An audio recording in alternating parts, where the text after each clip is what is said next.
Okay, welcome back everybody to Mapping the Magazine 6 and to panel 5, where we will have the papers as advertised from Oliver, Jael and Maria Jose, and there's a name here, Carla Rodriguez Cardoso. So, and there's going to be some great papers, I think, coming up. To give you the mandatory warnings, please observe please have your cameras and microphones off unless you are one of the presenters presenting. This is because both sight and sound allow, if they're off, it allows a better experience in terms of noise and connection troubles. And please use headphones wherever possible, as this deeply impacts the quality of audio.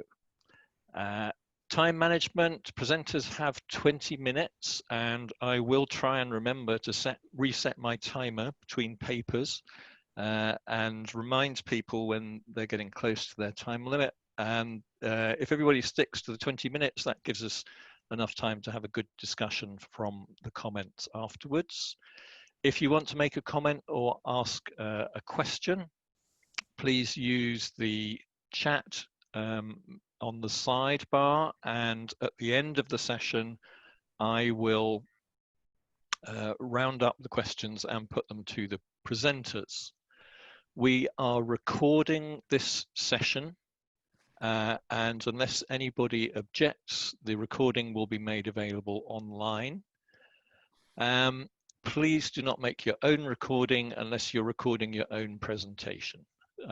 It will all be there available for you. Okay, so our first speaker is Oliver Scheiding from the University of Mainz in Germany. And Oliver's paper is Indie Magazines as Brands, Aesthetic Communication and Designing the Kinfolk Experience. So Oliver, I will hand over to you. Thanks a lot, Tim. So let's see, I just share now my screen.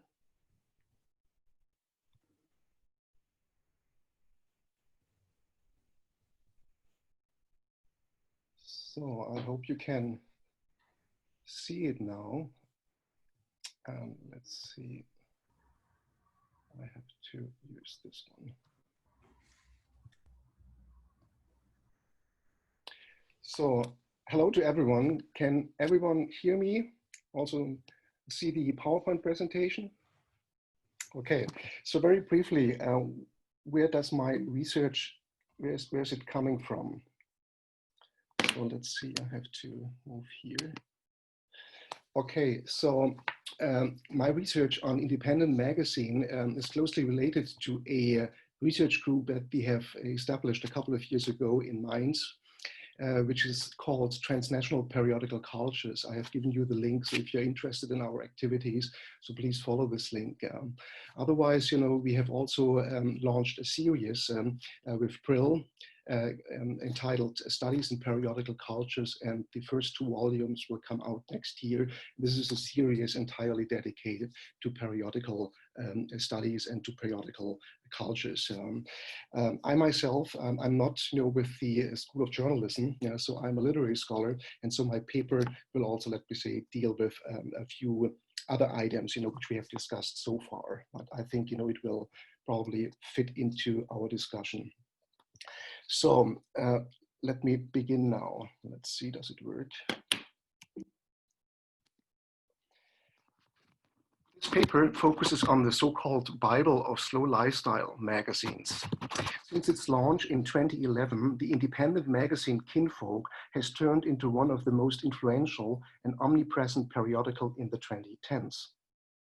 Kinfolk not only has become the aspirational template for the millennial set, but in less than 5 years, it has also established notions of a kin-centric living on a global scale. Published as a quarterly, its matte cover with pastel-colored background and its minimalist style in terms of layout and color scheme has produced a kinfolk aesthetic frequently pigeonholed as visualizing a middle-class lifestyle with its key areas of home, food, travel, body, and fashion. Kinfolk's quiet approach to life and its visually seductive arrangements of ideas, pictures, and activities inspire thousands of readers worldwide.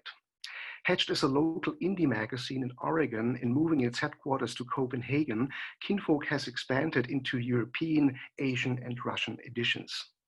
In addition to Kinfolk books and events around the world, the magazine serves as the flagship publication of Our Media, a lifestyle publisher and agency creating print and digital media for a young creative audience. Kinfolk is itself a material media object based upon a very intimate curatorial design displaying the stuff of life furnished with personal stories. As such, it highlights the significance of doing taste that differs from the commodified mainstream classes and offers its followers the magazine as a desirable object based on a specific semantic semiotic environment for engineering taste. Kinfolk's indiness is characterized both by redesigns in order to keep up an engaging pace for its global readership and by communicating a unified aesthetics for young creative professionals, as the magazine calls them. Kinfolk gives this global class a visual voice. It feeds particular interaction to consumer groups and supports their, quote, ongoing explorations of the quality of life, as it is put in one of the issues, promoting, of course, the trend toward self-optimization. I argue in this paper that Kinfolk successfully cultivates its globally recognizable aesthetic feel, not so much by a reproduction of cliched visual forms, but rather by redesigns that became necessary given the dialectical relationship between independent and mainstream sensibilities, as well as print and digital. From its very beginnings as an independent magazine, Kinfolk not only had to cope with the rise of a new middle class and the economy of a singular lifestyle that goes along with it, but also with the question how to stay the source of an experience of a true life in a false world. Looking over the current print run of 36 issues, we can observe that the magazine attempts to embed an aesthetic and ethic attitude with its pages in order to move with the times and to avoid losing momentum with an audience who cares about the quality of life without falling prey to fashion. Since most critics focus on the magazine's formative years as a regional and communal indie journal produced out of Portland, I will examine the two major redesigns that occurred in 2015 and 2017 under the directorship of Charlotte Heel and Alex Hunting. I propose to read the magazine's printed surfaces as performative sites. Exploring Kinfolk's surface condition, I aim to convey a sense of the magazine's relational ontology, mediating between interiority and externality, refashioning the reader's sense of space and contact. In this sense, the magazine's materiality, or its heavy visual and tactile feel, given its thick and coated paper surfaces, becomes a means to rethink our experience of temporality, interiority, and subjectivity. In the following, I explore how Kinfolk reinforces the visual and written mode, and how the magazine's surface engages photographic design and material culture. In doing so, I will examine a key magazine genre, the feature, combined with photographs and art highlighted by colors and typographic effects. I start with a brief discussion of the magazine's founding color schemes. Subsequently, I consider the redesign of the 14th issue overseen by the British designer Charlotte Heel. I will focus on the remodeling of photography and text. And finally, I will look at Kinfolk's redesign for issue 22 and its photographic arts direction. What distinguishes Kinfolk from other minimalist magazines is arts direction and design. Amanda Jane Jones, the founding arts director, molded Kinfolk's unique visual feel that looked less like magazines of the time, for instance, Monocle, launched in 2007, or O Comely, launched in 2010. Under Jones's appointment, the magazine's minimalist style embraces a classic layout that appears rather bookish and invites a reading from cover to cover. To give the magazine a classic timeless quality, Jones uses old-style serif typeface Garamond. Pastel-colored spreads numbered 1, 2, and view function as dividers for the different sections. The layout promises a rather sequential reading experience. Textual cohesion and color coordination are simple and straightforward, relying on a fixed text-image-text pattern. Moreover, what distinguishes Kinfolk from other magazines is the communicative work of color. Jones creates an appealing grammar of color, highlighting the magazine's affordance. Assessing periodicals as a means of affections echoes what the environmental psychologist James Gibson calls affordance. It refers to the invitation a specific thing embodies. A chair, for instance, invites you to sit down, or a pen to write. Learning the affordances of a thing, we learn the thing's social world and become a member of that world. Likewise, the affordance of a periodical invite the reader not only to interact with it as a stable object of words and images across multiple copies, but also to follow its multiple different paths that together comprise the periodical's organism through which people and things move. Kinfolk's affect and emotive appeal depends on the scaling of colors, especially saturation, purity, and modulation. Under Jones's art directorship, images appear statically with huge white borders with high saturation or dark manifestations of color. The portrait saturated color schemes resemble Baroque still life paintings with the slight difference that they gather people around small things, like sweet potatoes, ginger, orange, or apples and greens, pushing the magazine's message to serve the reader as a guide for small gatherings, as we have seen it on one of the covers. The foodstuffs' generic colors express the essential quality of things. The large white frame emphasizes the diptych's value of purity. The spread's balanced color scheme expresses the magazine's communal ideology built upon organic interactions between people and things. While Jones has helped create a signature design that has become synonymous with a particular eco-hipster aesthetic, the magazine ran the risk to become a niche product addressing, as one critic has it, quote, addressing millennials with a penchant for beards, lattes, itchy jumpers, and food photographed from above, end of quote. After 13 issues, the magazine suddenly looked stagnant and somehow out of sync with the growth of slow lifestyle trends. Volume 14 now marks the first redesign commanded by the British designer Charlotte Heel. The original pastoral appearance gives way to a fresh cosmopolitan aesthetics and European style expressed by changes in typography, full bleed images, a new cover design, and an extension of, quote, the visual personality of the magazine, as Heel describes it. Heel uses new color schemes, replacing older ones by the restrained scales of pale, mauves, and blurry watercolors. Her redesign enlivens the pages and gives the magazine a more postmodern and hybrid look. Heel's redesign relies on an international network of collaborators and seeks to create more diverse content. A good case in point is the feature, The Meaning of Light. Heel moves beyond the rustic feel of Kinfolk's founding issues. She reinvigorates the magazine's philosophy of vision and art by creating a different affect structure in dealing with things. Her reevaluation replaces the magazine's original flat and generic colors by introducing modulated colors into Kinfolk's image discourse. Modulated colors, as Kress and Van Leuven explain, quote, show the color of people, places, and things as it is actually seen under specific lighting conditions. Hence, the truth of flat color is an abstract truth, and the truth of modulated color a naturalistic, perceptual truth, end of quote. The feature's in-depth journalism is embedded within an image discourse. Uta Barth's photographs and her use of modulated colors mirror the relationship between light, space, service, and vision. In her photographs, Barth references the subtle unperceived rhythms that live in the subconscious. The feature's opening photograph is taken from Barth's Untitled series. Barth isolated a single motif and used it as the basis for new comparative images. In the context of the feature, it is the comparison between the modulated colors of a deep blue day and the light pollution of the digital age discussed in the text. Barth brings her chosen subjects into a more intimate spatial relationship to the viewer. In the middle of the essay, the reader encounters a spread, reproducing a diptych from Barth's End of Time series.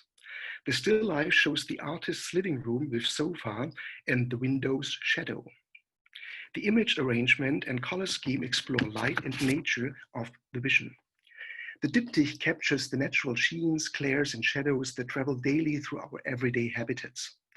The feature's impressionistic layering highlights a different temporal space, not as surfaces illuminated by beams of light, but as a quality of the space that surrounds us.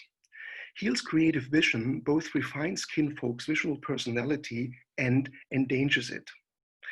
Birthing a culture of visual conformity threatens the magazine to become indistinguishable from the growing number of minimalist magazines imitating kinfolk's aesthetically pleasant print production. Scholars frequently read kinfolk's success either in terms of an evolution of or a departure from the founding 2011 issue. While Heal's arts directorship is credited as a continuation of the magazine's philosophy with only slight changes in design and content, Alex Hunting's appointment is considered revolutionary, moving the magazine, as one critic claims, away from its, quote, roots towards the aesthetic logic of fashion, end of quote. I would argue, however, that Kinfolk's second redesign is less revolutionary, but reflects the dynamic spectrum of independent publishing that we observe over the last 20 years.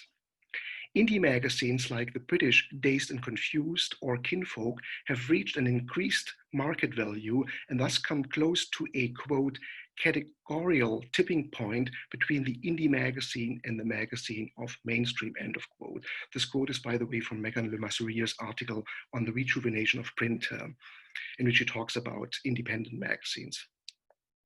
The second redesign is therefore not so much motivated by the necessity to reinvigorate the magazine's original philosophy, but rather expands the editorial focus in terms of a cultural journalism that reports on the new in their niche area in words and images. Issue 22 opens as a special issue on work and entrepreneurship, a topic of immense interest for the magazine's target group of creative professionals. The magazine features Byredo, a European luxury perfume brand founded in Stockholm in 2006 by Ben Gorham, a Swede born to an Indian mother and a Canadian father who grew up in Toronto, New York, and Stockholm. His ambition to translate memories and emotions into products and experiences matches Kinfolk's philosophy.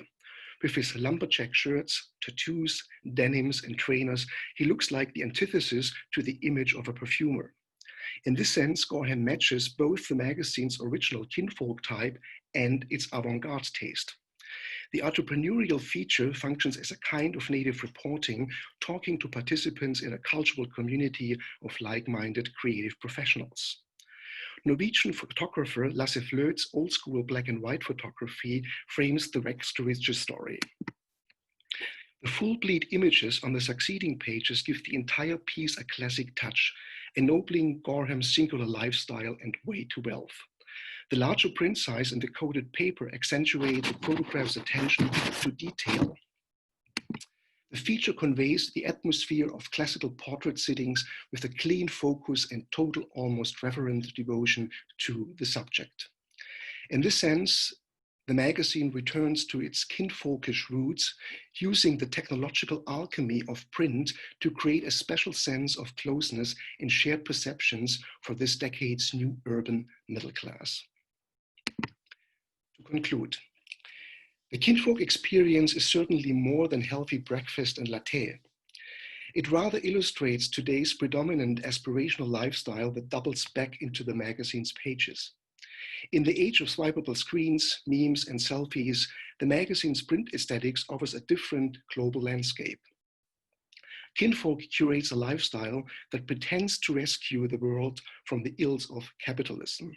And yet, The journal's mission to re-energize people's lifestyle represents a world that has never existed. Because there is no world free of money and consumption, the journal simply imagines one that overthrows Theodor Adorno's dictum that there is no true life within a false life. On the contrary, Kinfolk promises its followers a true life within the false life of today's neoliberal attractions. Thank you. Thank you very much, Oliver. Excellent timekeeping, if I may say so. You had actually 2 minutes left, so you were pretty spot on. As I say, we're going to take questions on all 3 papers at the end. So if you have any questions for Oliver or any of the other presenters, please put them into the chat and we will round them up later. I'm just going to do a naked, in the minutes I have to spare, I'm going to do a naked commercial here, just to say that in this Handbook of Magazine Studies, very recently published, there is an excellent chapter by Megan Lemesurier, who Oliver just mentioned, all about indie magazines and slow publishing. Okay, so to move on to our next paper, Jael, if you would like to unmute yourself and get ready. Okay, so Jael Rincon from RMIT University, Australia, is going to present on designers on the production of magazines, which I think will fit really interestingly into a discussion that we've already had earlier this morning. So over to you, Jael. Thank you, Tim. I'm going to share my screen. Can you see my presentation?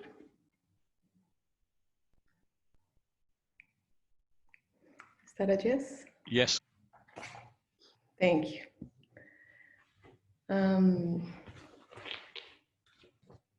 The presentation title is Designers on the Production of Magazines.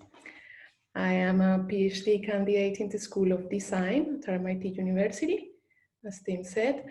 I am in the last year of my candidature, and this paper is part of my research that is in the visual language of 3 Chronica magazines published in Latin America. So why these 3 magazines? Well, scholars have studied the magazine with the concerns of what and how they are made, and therefore the who is focused on the literary producer rather than the designer. So these 3 magazines published in 3 different countries in Latin America, and they started being published in 1996, 2000, and 2002. These magazines were attractive to me because of their visual language and because the 3 of them published Chronica, that is a literary genre in the region. So when I was doing a historical research of magazines in Latin America, I found that literary magazines have been around and were part of also of the literature boom in the 80s. And I did a comparison and found that the three Nobel Prizes in these countries, they publish particular literature in these countries, and also I made a relationship between those magazines in a different period of time and the current magazines that I'm studying. So when I was thinking about the written language of the magazines and the visual language, I was thinking of the narrative and how there exists visual narrative and written narrative.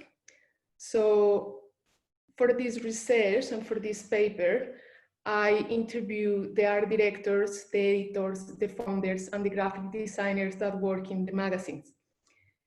And Leila Guerreiro, who is the editor of Gato Pardo, the Mexican magazine, when she talks about narrative journalism, she described these 4 phases that a narrative journalist goes through in the creation of the text. And I was thinking of how designers also follow a process to create those narratives, the visual narratives. And I was thinking that in these 4 phases, the designers could include one on top that would be the brief. Designers, I am a graphic designer, and when I have worked as a graphic designer, we are given a brief to create our artwork. So in these 4 phases, I will put a top one that is the brief. And what Leila Guerreiro was saying, and many of the writers of these magazines also refer, is the gaze. How the chronicles, they unfold, unpack histories and stories of the region, but it's the author who decides what to depict and what to narrate. The magazines are visually attractive, and I was looking at the front covers, and I was thinking of the aesthetics, and if there is an aesthetics that is characteristic of Latin America. And an Argentinian art critic and an author, Garcia Canclini, he argues that Latin American aesthetics expression fluctuates between the modern and the pre-modern, the local and the global, and he calls this hybridization. Studying the Chronica is also referred as an hybrid genre. And I was thinking if there is a representation and correlation between that hybridization in the visual and the written. Looking at the covers, when I started studying these magazines, I had the idea that they had a particular graphic, but I started studying these magazines in 2015. Since then, I've seen that there is not a particular graphic. There is some distinctions in the language, the written language of the magazines, but not much in the graphic. And thinking about the interpretation or the processes that designers, the creation process that designers and writers go through when they are making the text, the magazine, I observed that they are also translators. The writer translates the reality through words, and the designer as well through images. And that is a cycle in the way that the images that reproduce more images, and we are reproducing the reality, and we are reproducing images for the reality. With this magazine, I don't know what happened. Where is my mouse? Sorry. With this magazine, I wanted to show you, Etiqueta Negra was published until 2016. This magazine was the first magazine in Latin America to have a special edition about the environment. The Environment magazine published with a paper that it was based in sugarcane and was produced in Colombia. And when the editor, Lizzie Cantu, was the editor of the magazine, she had a particular way to work with the designers for creating the layout and the front cover of the magazine. So she's a consumer of magazines, and she used to come to the room with the designers and show different materials and different textures and images. And it was kind of a collage where she could show how she wanted to look, how she wanted the cover to look like. The Etiqueta Negra in this issue was about, it was for Mother's Day, it was in May, and what we can see is the graphic designer has created a rhetorical system, like using color and using and illustrating the images. There are some elements like these dividers and typographic appliances that were particular in each magazine, in each issue. So here the designer creates an aura of reading the magazine with these separators.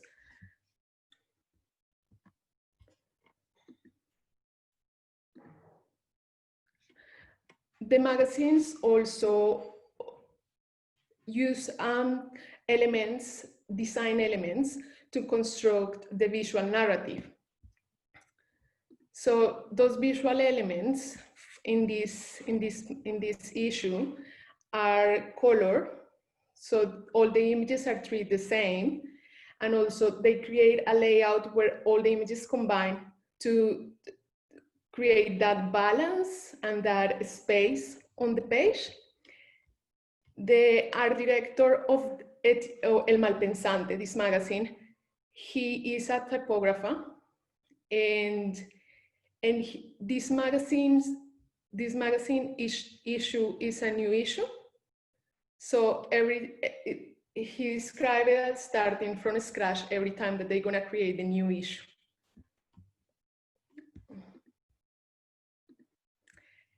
The visual narratives in Gato Pardo, this magazine I wanted to show you, it has almost 8 pages of advertorial ads.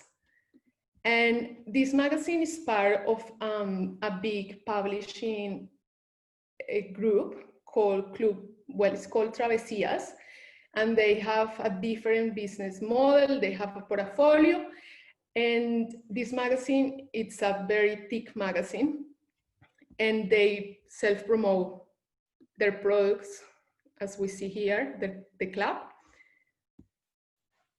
And the magazine has a section that is called Atelier, that is almost a big part of the magazine, and it's for promoting products.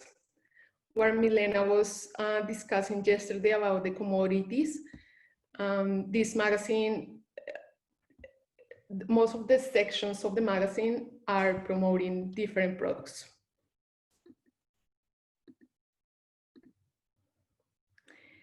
So for the presentation and for the paper, I was analyzing the role of the graphic designer from thinking about the designer as an author, or the authorship that designers have when they design a magazine. But with the interviews, with the information gathered from the interviews, the graphic design was made by students.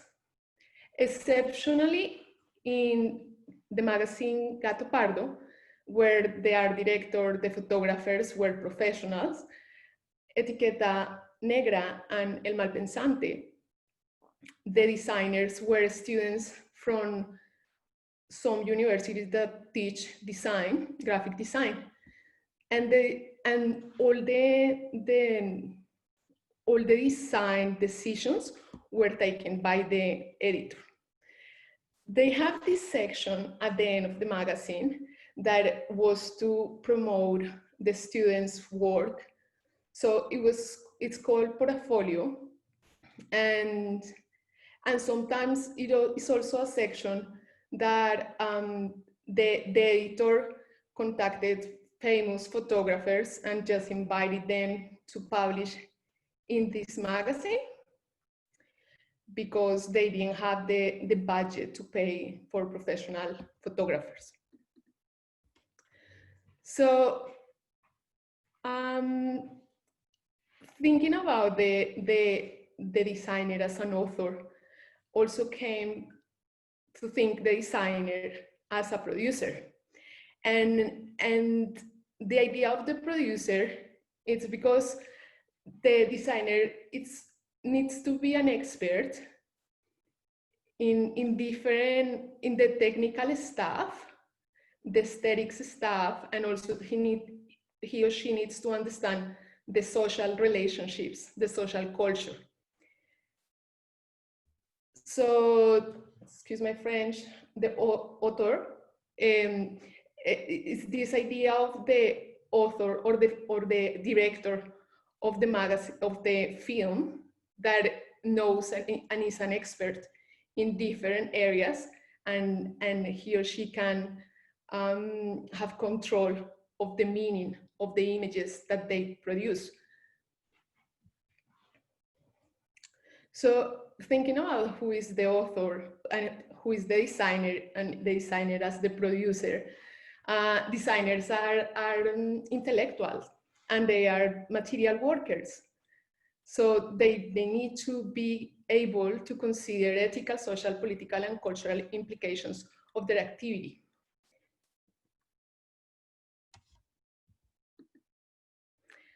This front cover was the graphic designer. When we discussed about this front cover, the editor asked to have some handwriting or something that were in display or reflect intimacy, because this was for a gastronomy festival happening in Peru. And what she had in mind was to have that text on top of the mouth, but the graphic designer didn't come up with this solution. So at the end, what she did was to write down with her own handwriting, and the designer just digitized the image.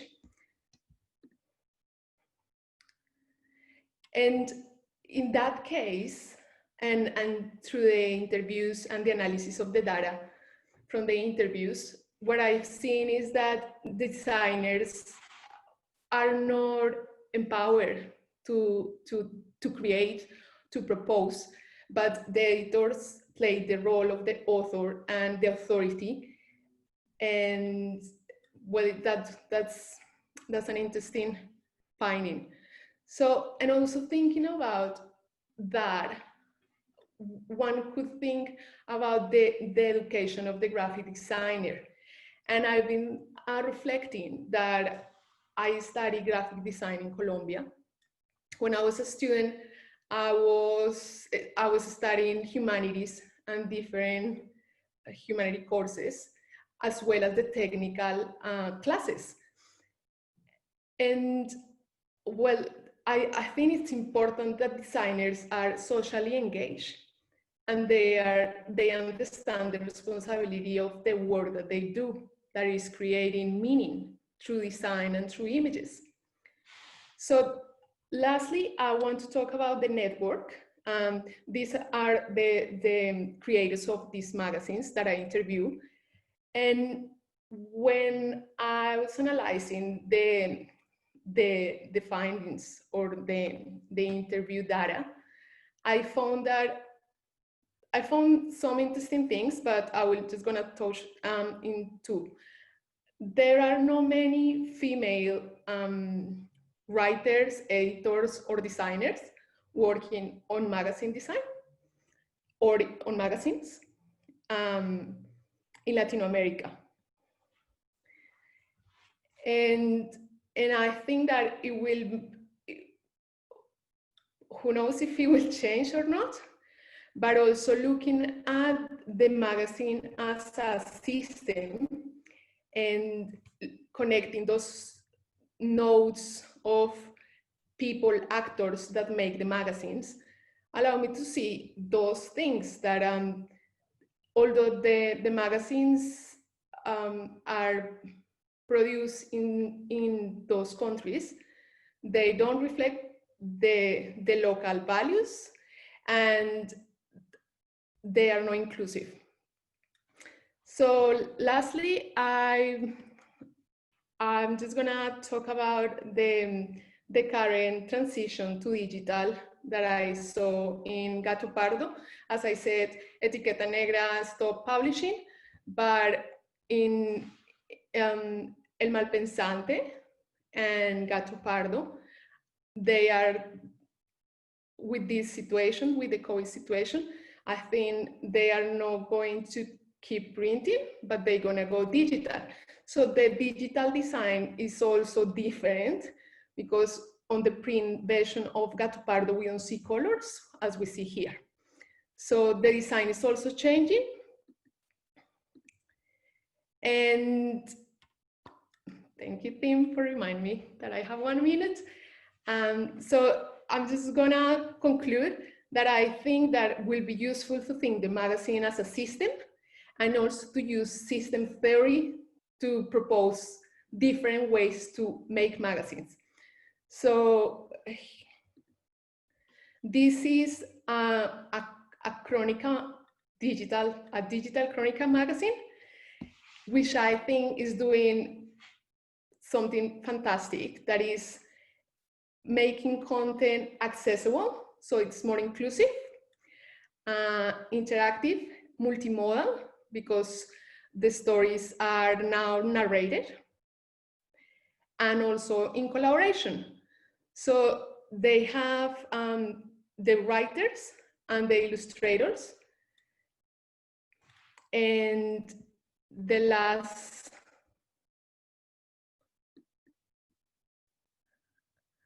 listening to the stories is a different experience. So they are actually proposing a different experience to the reader or the user. And they are also working in collaboration. So for instance, for this, they still publish a print version of the magazine, and it's a thick magazine. I think it's quarterly. And for this project, what they did was the designer and the writer worked together, and the designer didn't create without knowing the writer. So I think that could be the future of magazine design: collaboration, multimodal, and inclusive. Muito obrigada. Thank you very much, Shael. That was really, really interesting. And I'm sure there are actually lots of questions that are going to come up from that last section that you did. Certainly, I've got some questions that I'm saving up. So thank you again. And the last paper in this section is by Maria José Mata and Carla Rodrigues Cardoso, The Evolution of Journalistic Images in Portuguese News Magazines.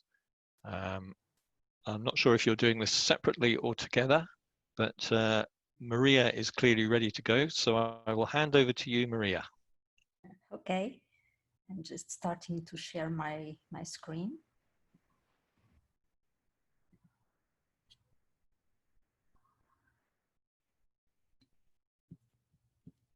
Sorry.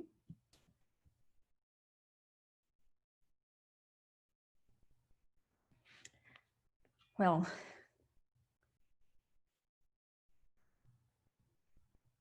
everybody is hearing and seeing?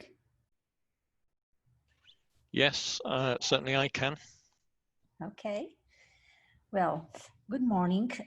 This presentation is only part of a larger work which is under development on the journalistic iconography of Portuguese news magazines of the 20th century and integrates an EC Nova project funded by FCT, the Portuguese Foundation for Science and Technology. Our initial proposal foresaw an integrated reading of the contribution of journalistic images to the affirmation of the editorial projects of magazines that arose during the period from the Second Republic in 1926 until the early of this century, as well as for the professional affirmation of photographers, illustrators, designers, among others. Given the limitations imposed by the COVID-19 pandemic, the research needed for this more in-depth work was suspended due to the closure of libraries and archives where the consults would take place.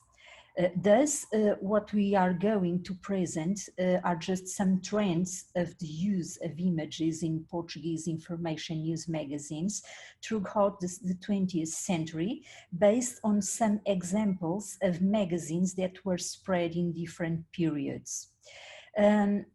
Methodologically, we selected a sample of 4 numbers of each magazines per year, including covers and inner pages.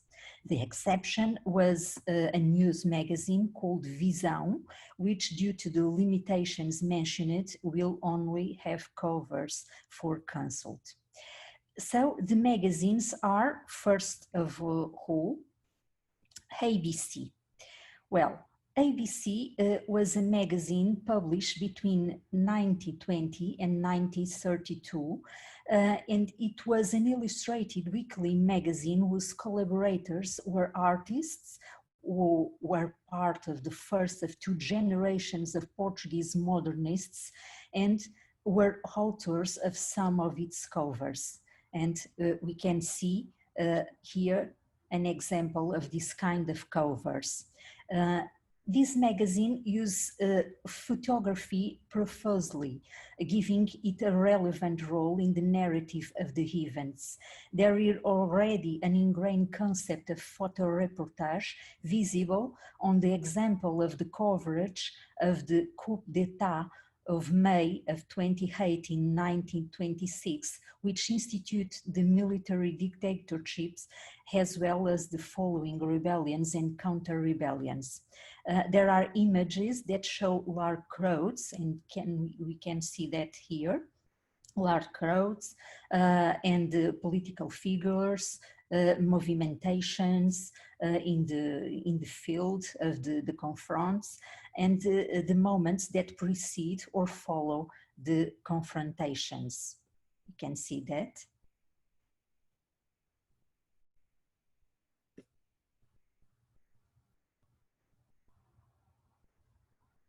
There are a kind of sense of narrative in this magazine, in a time when photography are with some limitations to cover the events on the field.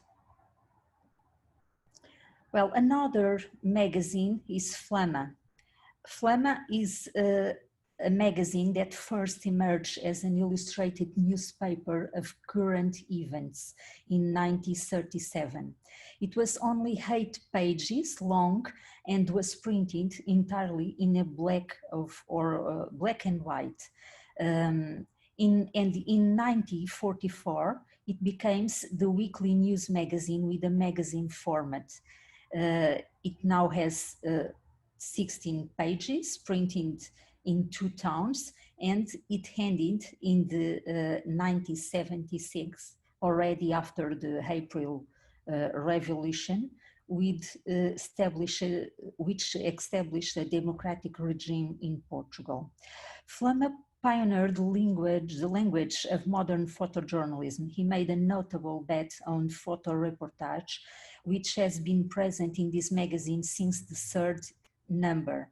It has a single image on the cover, a characteristic that maintains since the hand.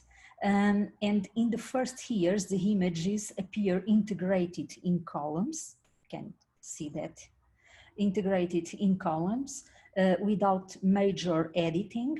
And photography all along of the times, it's the main type of image. And although photos coexist until the 1960s with illustrations and cartoons. At this time, censorship limits the press during the dictatorial period of Estado Novo, and images are also the target of censors who asked for text to be delivered with images and captions. Especially since the 1960s, there is a focus not only on political figures, but also on show business. And its covers are influenced by major international news magazines such as Life and the French Paris Match. There is a concern with the aesthetics of the images, which is also the results of this kind of influence. In 1970s, there was a reinforcement of the use of the color in its pages, and Flama published more agency photographies, and there also a more celebration of its photographers. There are some examples of Flama's photo reports, and we can see that in this cover that illustrates the Pope Paul VI in visit to Portugal, and another with an iconic image of the Revolution of April 25 in 1974, which reestablished democracy in Portugal after 40 years of dictatorship. The following images are from the 60s, and they allow us to see a significant stain of images in Flama pages, some from its own photographers and others from national and foreign agencies, in which the aesthetics concern becomes more evident. You can see that here.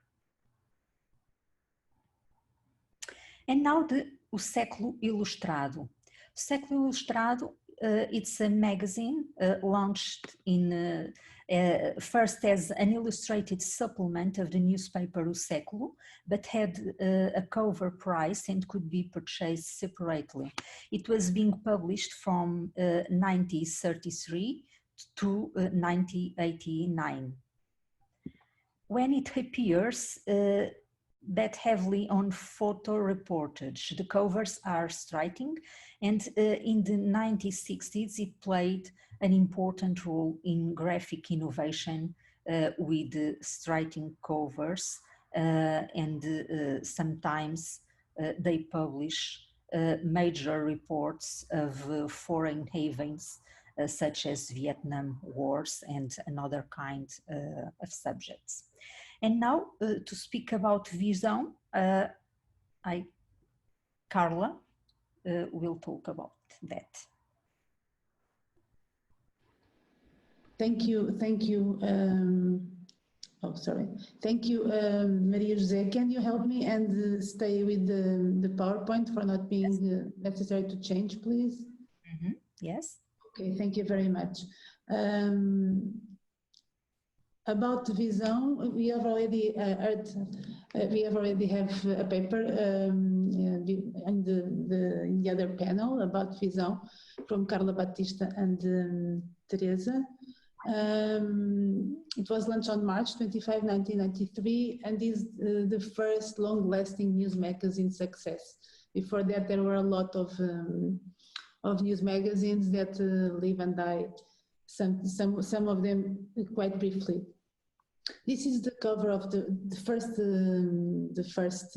I have to say something firstly, because the project that me and that Maria José Mata and I are in have different areas of work, of course, because it's, and Carla Batista is in that project too. Let me just say it. And Celiana is too, and the paper of Celiana of yesterday, it's connected to the project too, because it's about the history of Portuguese journalism. And I'm sorry, and Carla Batista that is with us, it's our co-chair of the project too. And I was going to say that we have different areas, and I am in the magazines. I don't know why, but I'm in the magazines. And Maria José is in iconography, but of course that we are going to do cross things. But I'm a bit late than Maria José, and with the closing, as she said, of the libraries and archives, I got even more late, and that's why we just have covers of Visão to show you today, because I haven't gone to the inner pages right now.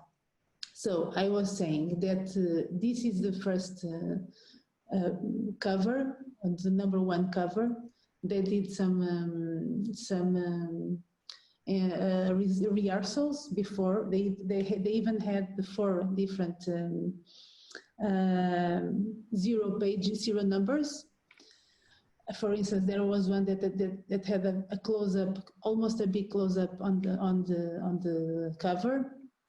But this image become really iconography, if you want. Really important, because Patricia Fonseca called it a reinvented Pietà, and it was it's from Inácio Lugero. Tim was asking in the chat about our famous photographers, photojournalistic photographers, and must be ending, and that one even was in the 100 best pictures considered. And there is something that I already know that I have to go deeper. It's the East Timor case study. All Portuguese researchers here know of what I am talking about, because Visão took a stand, and almost no, they engaged with the question of the liberation of East Timor from Indonesia, and their covers were all about that for almost for a month, 8 covers. They even have 2 of the same edition, two different ones for the same week. And the 13th September edition, it's still now the best-selling edition with 230,000 copies. We are going to see them, please, Maria José. Next. Yeah, please. These are the first 4, okay? The one that is on the right is the 3rd September. Oh, it's in Portuguese, I'm sorry. But you can, August, September. I didn't miss it, the Portuguese, the English mentions. The one that is on the right is that one, that was the best-selling magazine from Visão until now. There is no time to lose. That's the main cover line. And just wanted, and sorry, and yeah, please, can you go on, Maria José? And as you can see, those that are in the middle, finally we are free. Finally we are free. Or finally freedom, if you prefer, are from the same week, September the 23rd, and they did 2 different covers that were on the newsstands. So please, Maria José, let's go to our general trends, our conclusions that we can take now. The first that are here, it's are connected to Maria José works. So there are a lot of images about rebellions and counter-rebellions in the early 20th century. There are several illustrated, journalistic illustrated magazines that are launched in the 20th century. Photography shows, photography appears and never go away after that. And we see the autonomization and the predominance of new visual journalistic genres, like photo reports.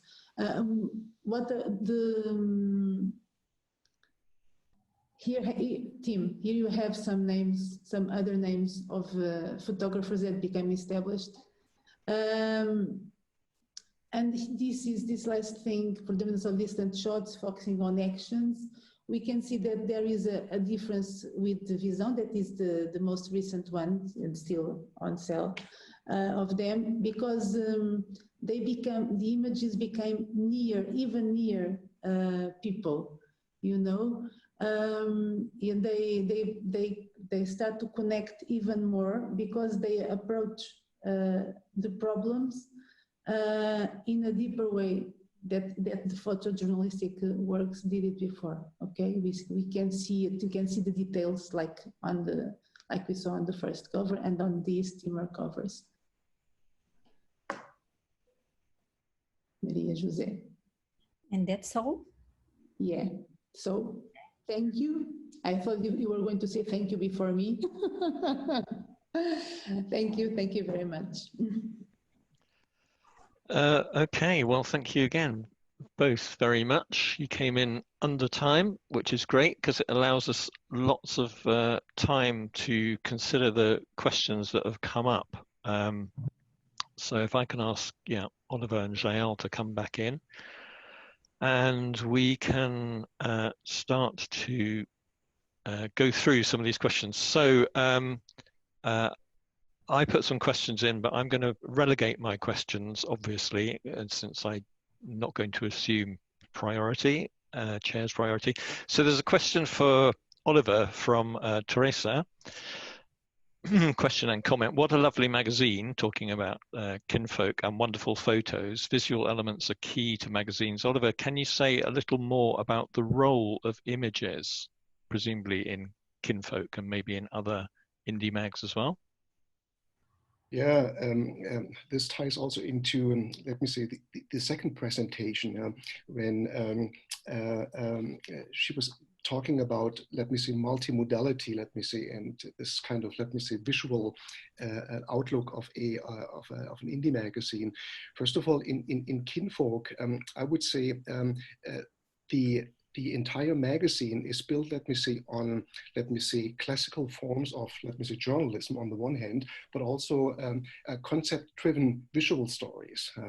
And these concept-driven visual stories are, based on, let me say, a certain rhythm, between spreads, for instance, and let me say, other close-ups or let me say, bleeding images in order to tell, let me say, stories.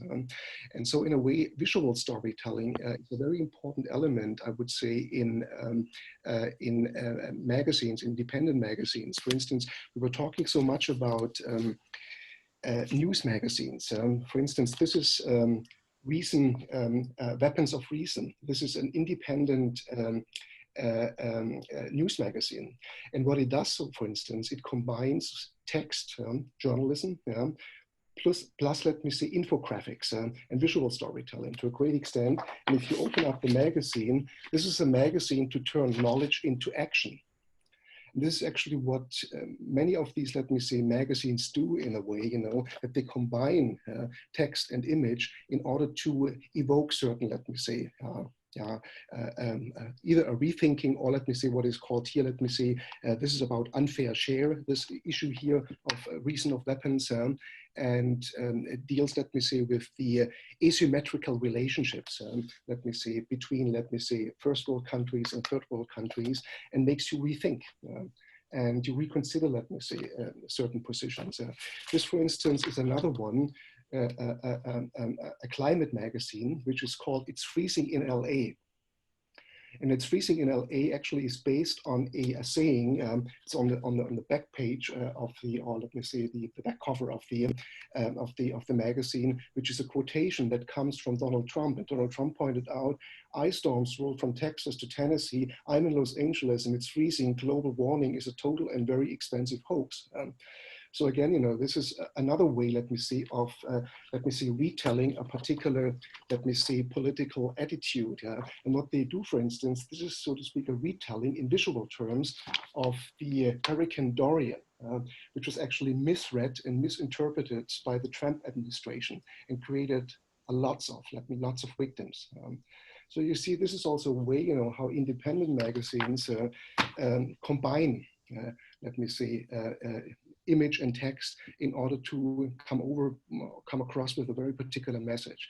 The same is true, for instance, for Kinfolk, now coming back to a more lifestyle-oriented magazine, which does a similar thing in terms of the clientele that it targets and talks to, let me say, professional, you know, creatives, designers, and in doing so creates very particular, let me say, images, or let me say visual stories in order to address this particular audience. And I think, you know, this is the great advantage of, let me say, these niche magazines, that they talk to these in-groups in a way.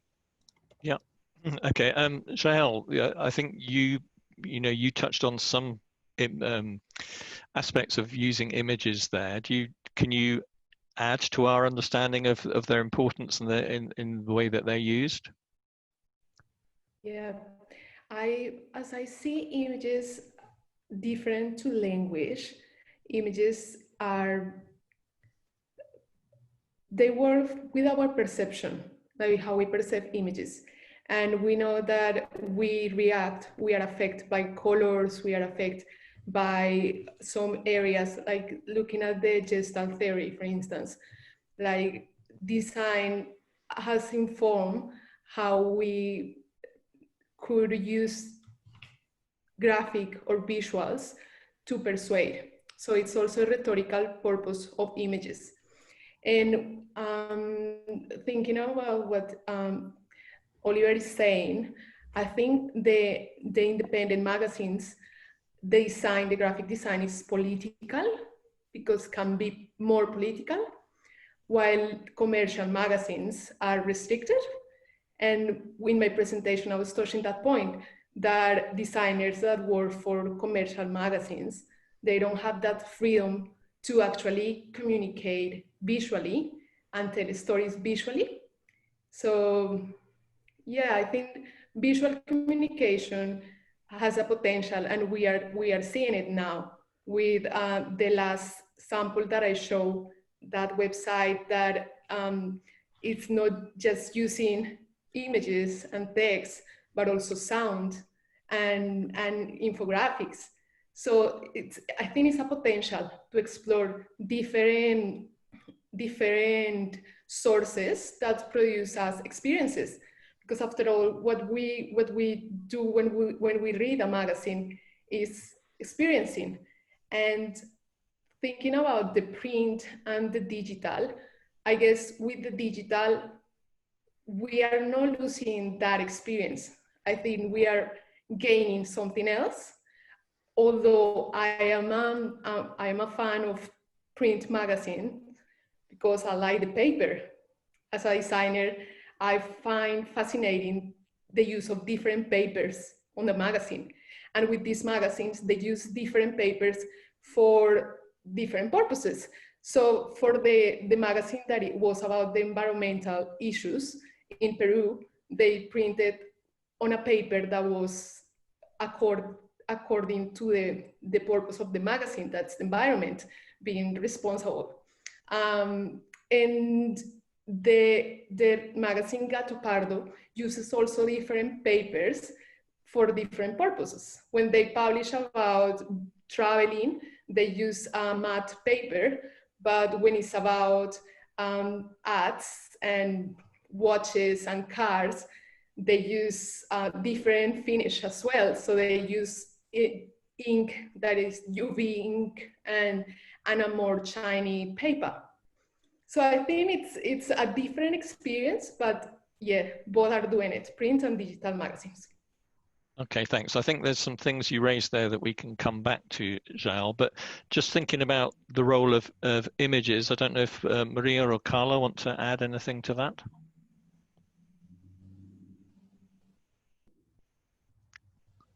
The role of images in magazines and their kind of cultural importance.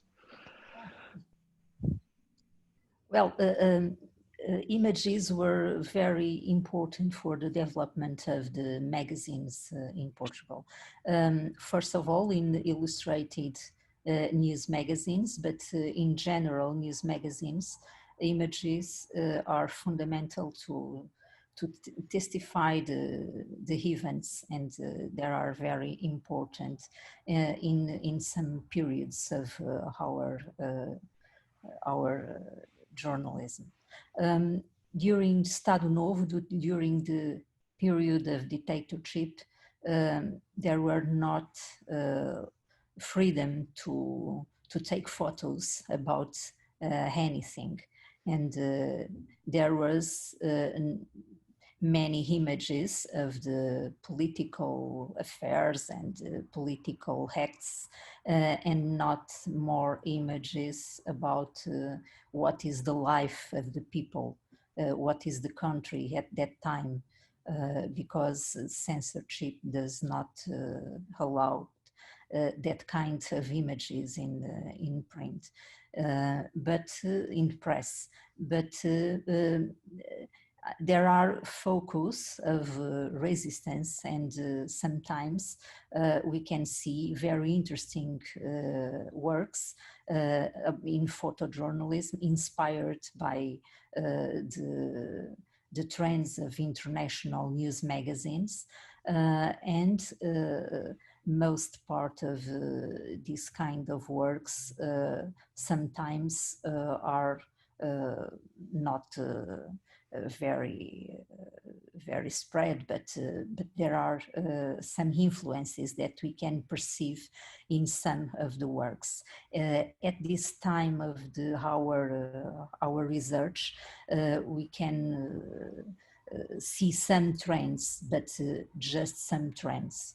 We cannot affirm some sentences about what kind of influences are more effective in some works, and mainly in some publications that there are not the main the more spreaded publications, but focus of resistance, and that is interesting, but we are just starting to research about that, so it's not possible to make sentences, definitive sentences about what was the great influence of the other countries in our way of to make photographs and to report the events about what are going in Portugal. Okay, thank you very much. Can I perhaps just follow up from something you said there, which was were people not allowed to take photographs, or not allowed to take photographs of particular things? Because then that puts a really important aspect on the photojournalism to actually allow people to know what's going on. No, it's because we are in a dictatorship, and some kind of themes that are not allowed to be spreading in the press. And so some images, most part of the images in the great press, in newspapers and in magazines, most part of the images are controlled, are very, it's not possible to publish some kind of images. No, there are no poor people in Portugal in the 60s. Okay. Really interesting. There are many works about what was Portugal at this time, but are works made by foreign photographs, not by Portuguese photographs. Sometimes there are a work that we can perceive some a focus of critic, but it's very elementary, it's not a trend. Just to add something, if I could, just to say that in terms of images in general, of course that we haven't here yet, but with Visão and they start, for instance, to use infographics that we can see here now, and it's a complete different image language between the text and the image. And the photographic illustrations that work on photographs and to tell other stories. And of course, this is nothing done yet, but I know that inside Visão, we have lots of things. And of course, the covers, as Tim told in the chat, start telling our stories that are not just representing real or trying to represent, because a photo is always a representation, it's not reality, but it's not just trying to representing, they're trying to tell us stories with elements like semiological authors tell us, like Barthes, like Roland Barthes, for instance, start telling stories. And my colleague Maria José Mata is an expert in semiology, much more than me. They start to tell us stories based on things that we already know. So just for adding that. Okay, Teresa has added a really interesting comment here, which is that during the dictatorship, which was the longest in Europe, photographic products were subject to a luxury tax, which is another way of censorship. Which is an interesting use of political economy. If I could just come back to Kinfolk for just 1 second. When you showed us that contents page, Oliver, and it was 1, 2, few, is that a reference to some indigenous counting system, perhaps found by, in a tribe in the Amazon? And if so, is that a kind of appeal to authenticity in some way? No, Tim, I wouldn't say, that it derives, let me say, from some kind of field work, in the Amazon or some other, let me say, indigenous kind of references. 1, 2, few is more or less, playing with, let me say, standardized conventions, how table of contents are built. And so this is another, let me say, kind, let me say, of perhaps, that pays tribute to the Indianness of Kinfolk, to create, let me say, a different, content or a table of content, and draws you then into, let me say, the magazine.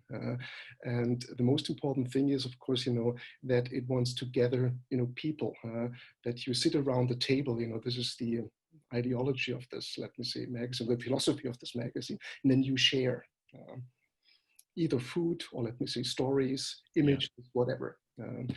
And in a sense, that is part of the, let me say, the strategy behind it, and not so much, let me say, an organic reference to some kind of a wilderness out there, that we then copy and, let me say, reproduce in the pages of the magazine. Yeah. Okay, thank you for that. Jael, I asked a question about magazine aesthetics applying to the haptics, the choices of paper and so on, which I think you've already answered for us. So that's really an important aspect of it.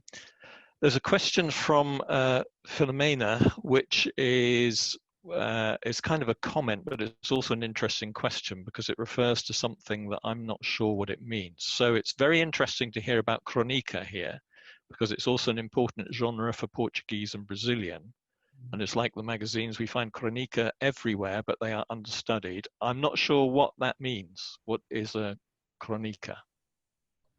Crónica, it's in Spanish, the translation for chronicles.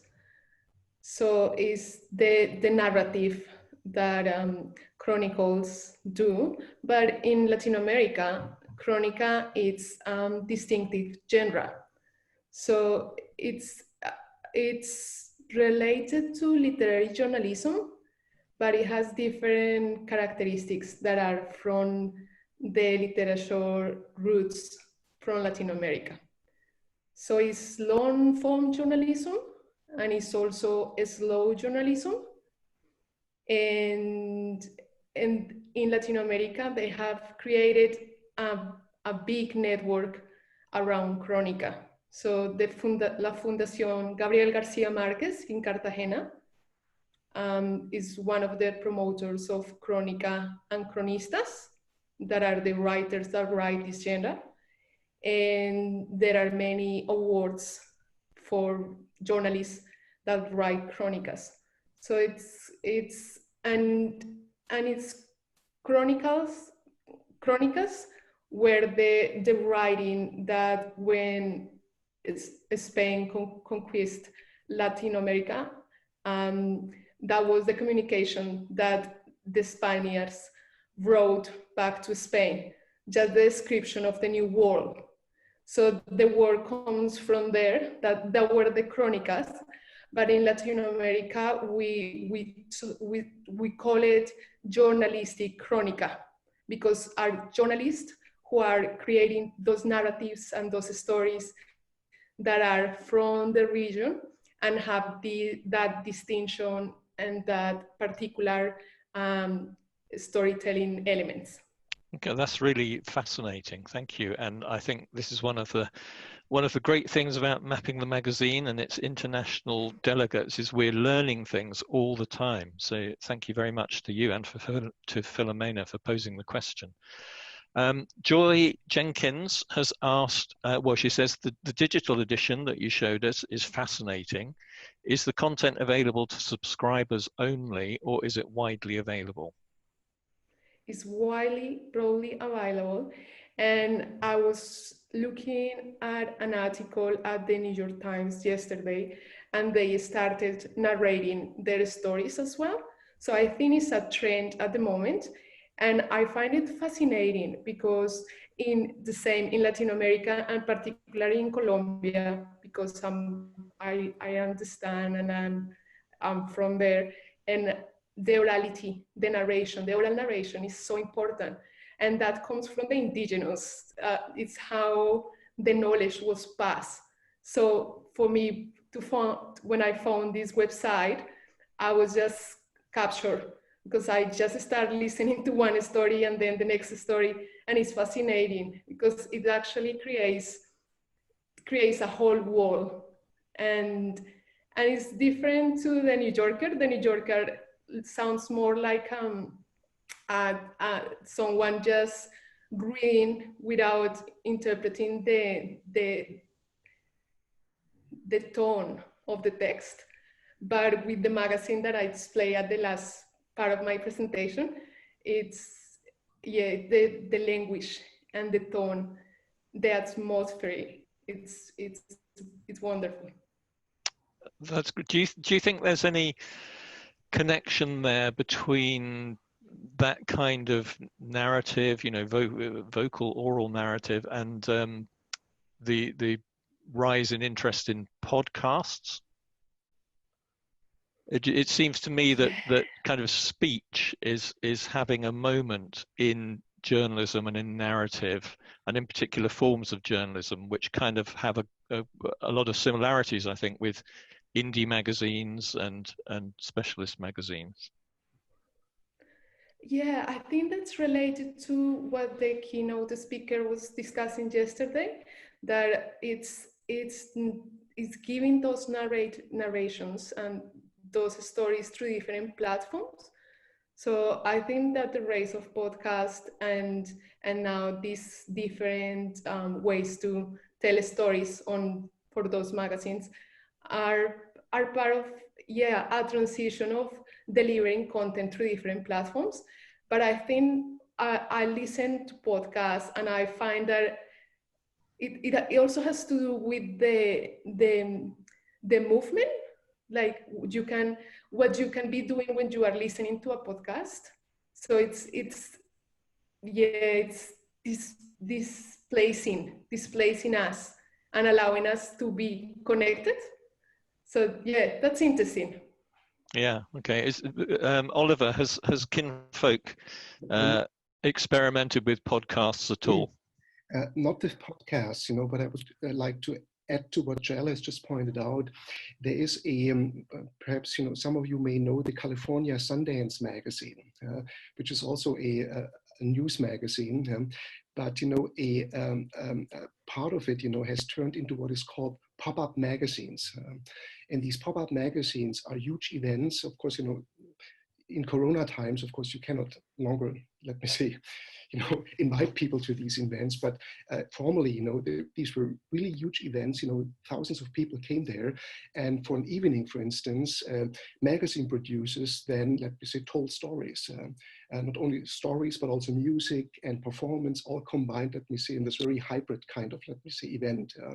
And now they translated it, pop-up magazine, and the latest issue is just out. You can see it on the internet. Pop-up magazine has just actually performed that and translated that onto the screen. It's a 45-minute show.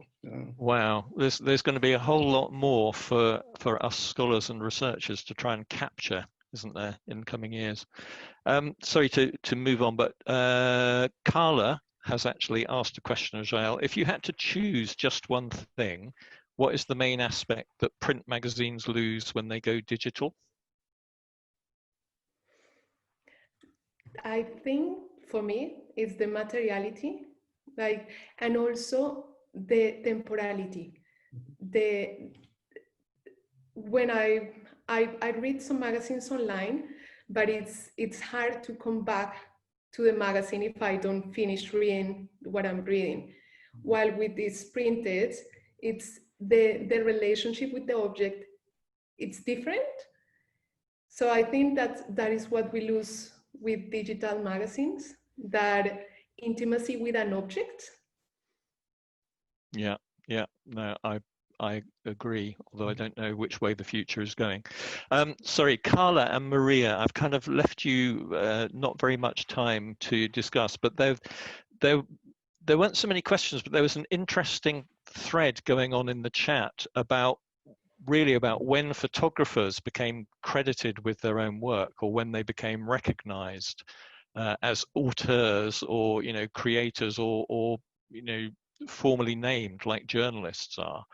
And I don't know if you have anything you'd like to add to that. I mean, it appears to have started later in the day, but when do you think photographers began to be identified individually? I think by 50s, there are many publications that identify photographers.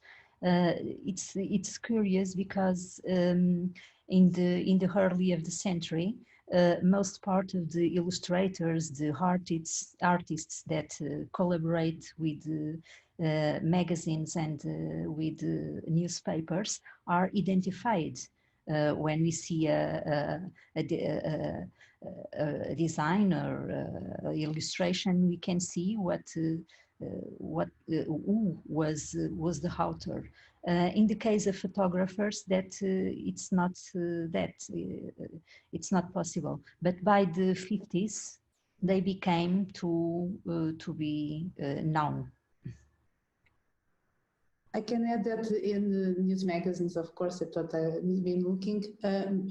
Later than that, the technical, how do you call it? The feature technique and technical resume of people that works on the editorial board. Yeah, I don't know. It's not just editorial. All the people, the director, the reports. We in the UK, our informal name for that is the flannel panel. Wherever in that thing, they start being mentioned later than the 50s, more, and some. Now I forgot what I was going to say. Sorry. No, before Oh, sorry, and I don't even know when they start, how do you say, signing on the photo, near the photo, because in some news magazines they didn't. Yeah. I don't know. In newspapers, Not newspapers. you can see that, but in news magazines, it's by 50s. Okay, well, that actually takes us to the end of our time in this session, which I think has been really, really interesting and kind of raises all sorts of possibilities for further research and maybe some topics for a talking circle later on today. So thank you very much to Oliver, to Jael, to Maria and Carla. And we're going to have our lunch break now. So we will start again at 2:30. So I'll see everybody there. Thank you very much. Thank you.